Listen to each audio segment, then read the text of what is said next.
Bonjour, écoutez, c'était très compliqué cette semaine d'arriver à faire une vidéo parce qu'on n'a pas eu des conditions climatiques très bonnes, on a eu beaucoup de froid, beaucoup de pluie, un temps de saison. C'est tout à fait normal, il n'y a pas à se plaindre, c'est logique, c'est ce que la nature a besoin. Donc par contre, j'avais prévu moi de travailler un petit peu sur les ruchers et j'avais quelques contrôles à faire que j'ai pas pu faire.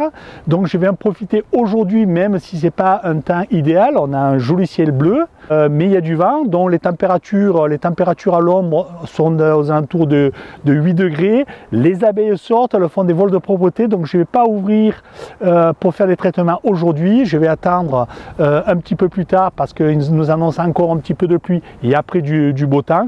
Comme ça aujourd'hui je les laisse bien en profiter pour que le puisse sortir tranquillement. Et je vais en profiter, je suis de nouveau au rucher de l'étang pour faire les contrôles que je devais faire sur le taux de varroa qui est tombé, sur qu'est-ce qu'on peut lire sur une lange en fonction du positionnement de la grappe, etc. On va lancer aussi un contrôle entre un pesage par arrière et un pesage global d'une ruche pour voir les différences que l'on va trouver, plein de choses qui vont vous donner encore des informations bien utiles pour passer un bon hiver. Allez, je lance l'intro et on se retrouve.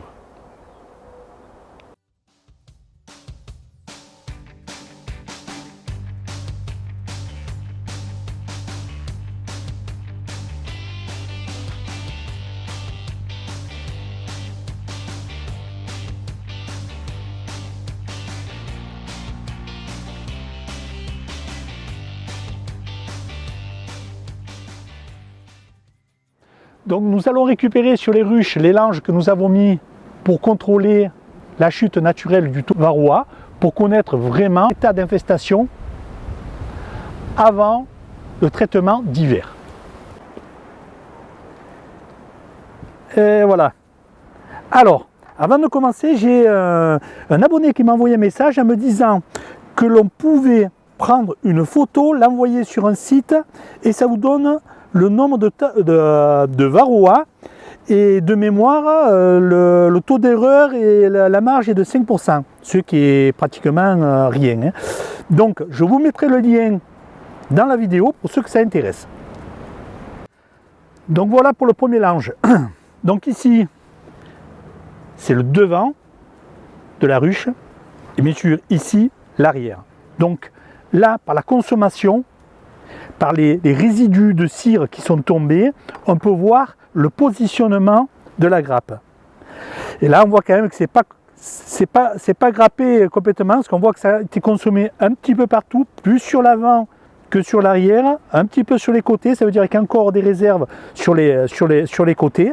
Donc on voit ici que c'est de la cire qui est bien claire, donc ça a consommé dernièrement plus sur l'arrière. Et en varroa, alors, donc la lange elle est restée, avec les mauvaises conditions, elle est restée 10 jours. Donc demi-varroa par jour, à 5 varroa, je reste à peu près, entre guillemets, à peu près bon.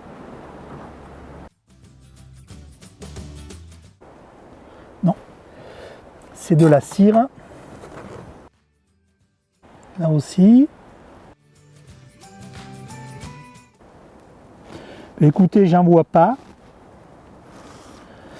Et même si je suis passé à côté de un ou deux, je reste bon. Je reste bon. Ça n'empêche qu'elle va avoir quand même un traitement, le traitement hivernal.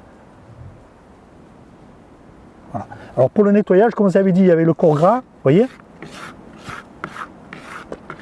ça se nettoie facilement. Donc celle-ci je nettoie. Je prends sur la ruche d'après.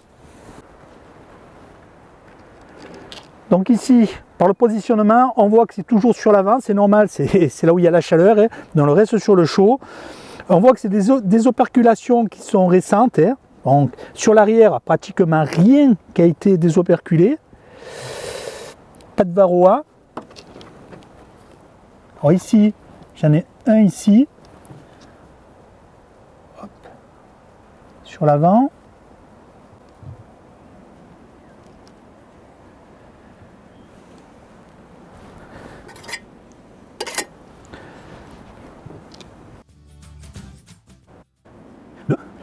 Ici, j'en ai deux. 1, 2, côte à côte, ici. Ici 1, 4, ici 1, 5. Donc ici 5.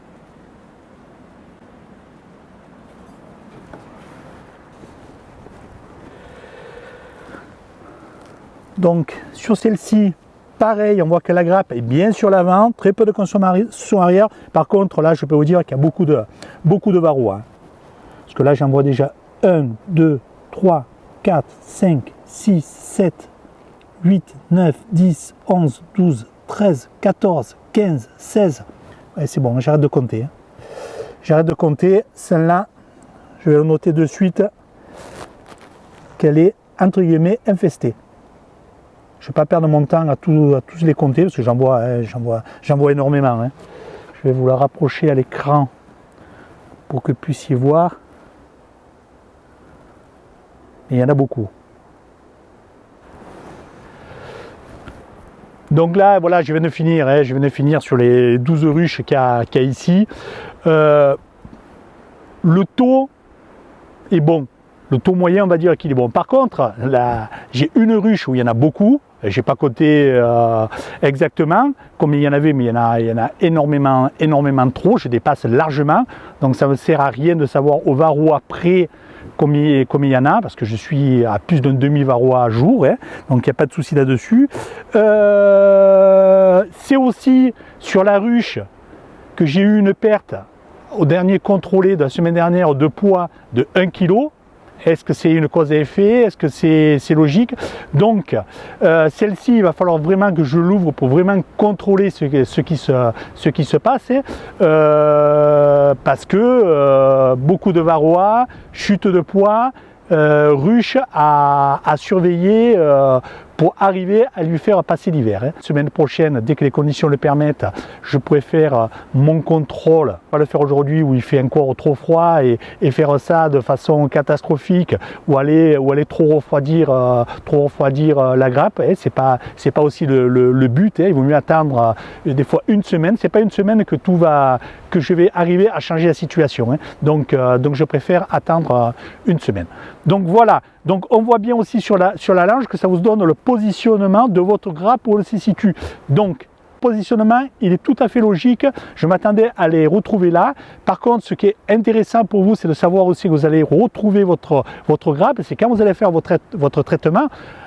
Avec une belle journée, c'est pas quand même le plein été. Il faut quand même aller relativement vite. Donc de savoir déjà où vous allez retrouver vos abeilles quand vous ouvrez, c'est quand même beaucoup plus facile. Vous savez que par exemple, moi en étant sur l'arrière de mes ruches, je sais que quand je vais ouvrir, sur la gauche de ma ruche, je ne vais pratiquement pas traiter. Je vais passer des cadres jusqu'à où il y a des abeilles pour traiter. Et après, je sais que je vais faire la continuité. Je sais que j'aurai plus d'abeilles sur le devant de mes cadres que sur l'arrière. Donc là, c'est pareil. Je vais mettre le produit en fonction de la quantité d'abeilles que je retrouve par intercadre. Donc voilà. Donc maintenant, on va passer à un contrôle sur le poids des ruches. Quand le contrôle, alors il y en a qui le contrôlent sur le global, il y en a qui le font la main, il y en a qui le font l'arrière, il y en a qui font le côté droit, il y en a qui font le côté gauche, il y en a qui font les deux côtés, etc. Il y a toutes les façons. Donc aujourd'hui, on va comparer le contrôle d'un pesage arrière, qu'on multiplie par 2, avec le pesage global d'une ruche. Le global d'une ruche, on va le faire avec une balance électronique, que je vais vous montrer, et on va voir si on se retrouve sur le même ratio. Donc là, c'est une balance de la marque B2Bip avec le peson que j'utilise pour faire les pesées arrière. Donc avant d'attaquer la mise en place, je vais juste vous expliquer pourquoi avec ce type de balance. À l'installation, c'est très facile, parce que ça, c'est le boîtier, on va dire, informatique pour qu'on puisse recevoir les données. Et ici, c'est les 4 balances que l'on met sur le coin de la ruche. Donc l'avantage que l'on a, c'est qu'on peut la changer rapidement de ruche en ruche, quand on va passer d'une ruche à une autre ruche, quand on va faire un contrôle précis de savoir ce qui se passe, ou on peut les laisser sur la ruche si on n'a pas besoin de la toucher. Donc, on fait le premier contrôle au peson habituel, donc ici. Ensuite, je mets celle-ci et on regarde le comparatif. Donc voilà, on attaque. On va faire celle-ci. Donc ici, je fais mon relevé.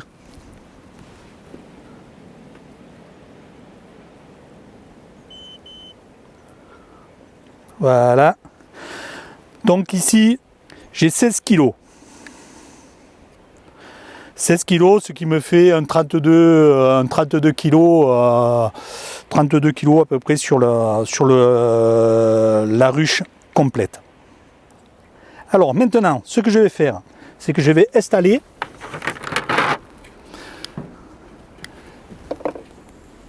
la balance B2B sous la ruche. Donc pour cela, moi je me suis fait un petit cadre en bois et que je glisse dessous comme ça sur n'importe quel format que je suis, je sais que ça y va et je gagne énormément de temps en faisant comme ça. Je le pose juste pour pas qu'il tombe. Je mets en place mon boîtier ici sur le milieu. Donc ici le positionnement des capteurs de poids, c'est facile, hein. Vous avez une partie antidérapante qui va sur le haut et la partie où ça appuie, c'est sur le bas. Donc ici, je le mets ici. Je sais que je vais tomber là. Pareil pour celui-ci. Je le positionne comme il faut. Je fais la même chose pour l'arrière. Voilà. Et maintenant, hop, je n'ai plus qu'à venir positionner la ruche.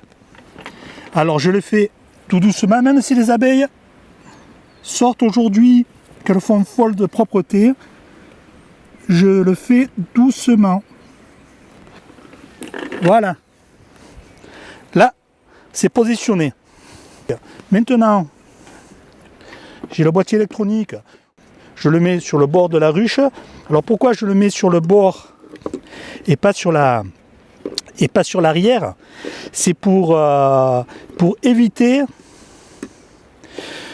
que ça me gêne si j'ai besoin de remettre la lange pour faire le contrôle de chute varroa. Alors sur le côté, j'ai de petits crochets.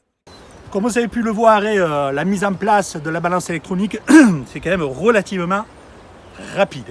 Donc on peut la changer de ruche, c'est pas l'idéal, mais c'est le moyen de l'optimiser aussi. Hein. Donc maintenant, on va passer à la mise en route, parce que quand je la transporte comme ça, je la coupe, et là, il faut que je fasse la remise en route. Donc pour cela, il faut que je prenne l'aimant. Donc moi, il est scotché à notice d'emploi, et après, je le mets sous le couvre-cadre. Il faut que je le passe sous le boîtier électronique que j'ai sur le côté, et ça va émettre un bip. Donc voilà.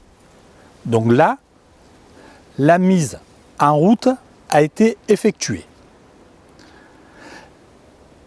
En ce moment, la balance récupère toutes les informations, et ensuite, elle va les transmettre sur les applications que l'on a accès sur iPhone ou sur un ordinateur.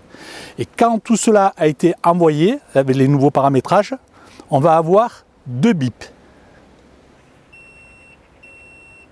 Voilà, on vient d'entendre les 2 bips.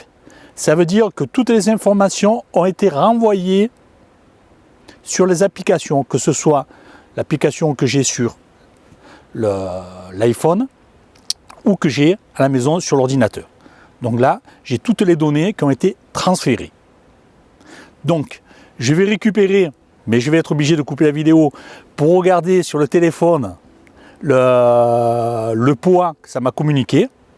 Et après, on va faire le petit calcul de tête.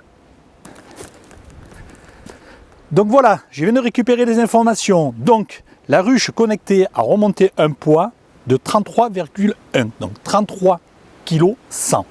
Donc pour 32 kg avec le peson. Donc ça nous fait un écart de 1,1 kg, ce qui est beaucoup. Alors, je sais pas si la différence vient de mauvais étalonnage, que ce soit, je pense plus au peson, parce que ces balances sont contrôlées. Le peson, bon, il a plusieurs années, il a été un petit peu secoué, c'est possible qu'il y ait une certaine dérive qui se soit installée. Ou ça peut venir aussi de comme avec le peson on fait une levée arrière et après on multiplie par 2. Je sais que déjà j'ai des différences de poids parce que j'ai des auvents sur cette ruche, j'ai un auvent qui me rajoute du poids sur le devant, donc ça peut aussi expliquer. Donc le but c'était pas de dire et de chercher si le peson ou la balance était mieux pour regarder et poursuivre l'évolution du poids sur les ruches. C'était juste pour faire un comparatif.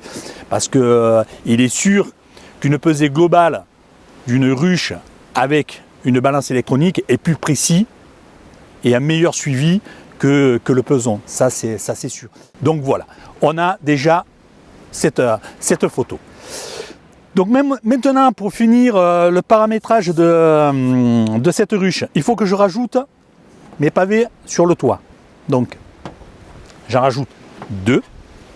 Comme ça, je suis sûr qu'ils ne vont pas, que le toit ne va pas s'envoler. Et en rajoutant ces pavés, systématiquement, je change le poids. Donc déjà, je vais passer mon aimant pour faire une remontée manuelle.